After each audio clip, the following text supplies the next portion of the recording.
आत्ताच्या मुलांना वाचनाची अजिबात आवड नाही आहे. त्यांना नुसतं मोबाईल किंवा टी व्ही पाहणं हे सगळ्या गोष्टी आहेत. वाचन मुलं विसरलेली आहेत. तर हा जर उपक्रम राहिला तर मुलांना कुठेतरी वाचनाची आवड निर्माण होईल आणि मुलं पुस्तकांकडे वळतील. आजच्या डिजिटल युगात मुलांचे पुस्तकांशी असलेले नाते बदलले आहे.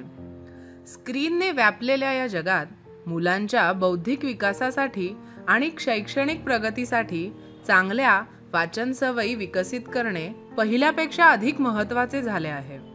मुलांमध्ये वाचनाची गोडी निर्माण करण्यासाठी शिक्षकांना अनेक आव्हाने येतात. कल्याण डोंबिवली महानगरपालिकेने या आव्हानाला हाताळण्यासाठी पुढाकार घेतला आहे.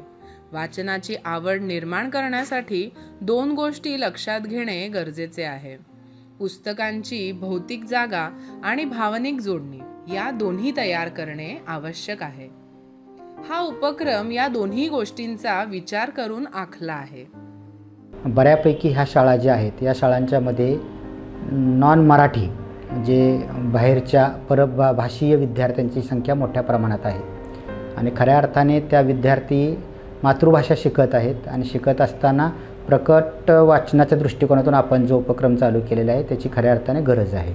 खऱ्या अर्थाने शिकण्यातला आनंद कधी मिळतो जर मला ती गोष्ट येत आहे म्हटल्यानंतर आनंद मिळतो.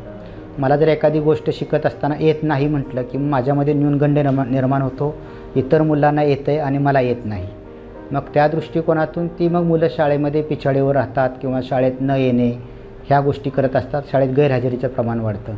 परंतु जर शिकण्यातला आनंद त्यांना मिळवायचा असेल तर प्रथम मी जी भाषा शिकतोय ती भाषा त्यांना येणं आवश्यक आहे. त्या दृष्टीने ही शाळेंची उपस्थिती वाढवण्याच्या दृष्टिकोनातून सुद्धा हा फार मोठा मदतीचा भाग झालेला आहे.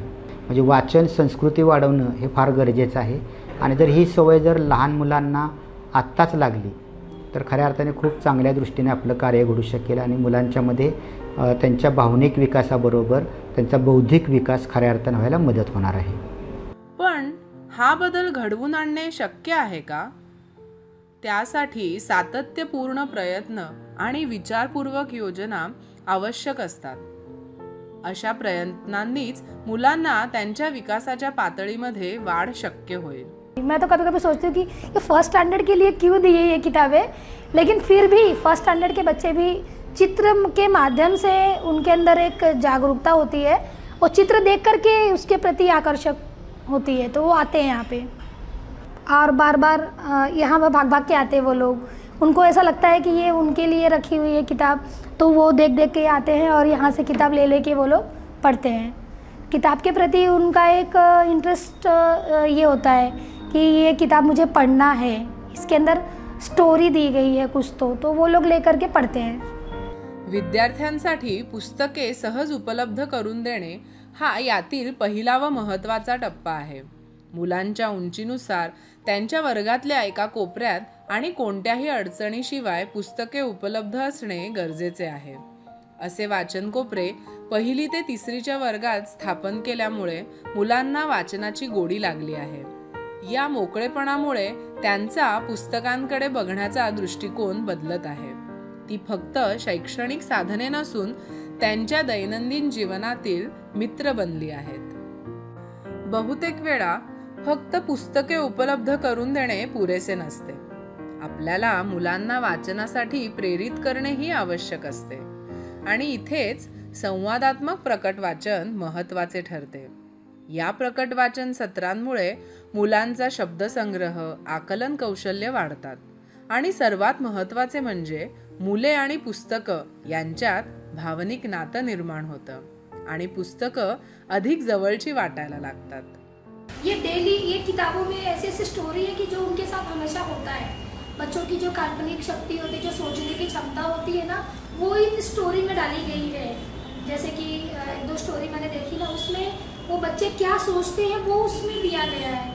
कभी कभी बच्चे हट्टी होते हैं, जिद करते हैं, नहीं मैं ये नहीं करूँगी, नहीं मैं वो नहीं करूँगा, तो वो स्टोरी में दिया गया था कि उससे उनकी जो परछाई है ना वो दिखती है. हाँ, और एक चीज़ और है कि इसमें बच्चों को स्वतंत्रता पूर्वक वाचन करने का एक अवसर मिलता है. या पुस्तक संग्रहाचे व्यवस्थापन करणे हे देखील जबाबदारीचे काम आहे.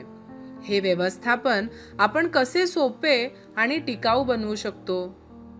मुलांना पुस्तकांची काळजी घेणे शिकवल्याने त्यांच्यात जबाबदारी आणि पुस्तकांबद्दल आदर निर्माण होतो.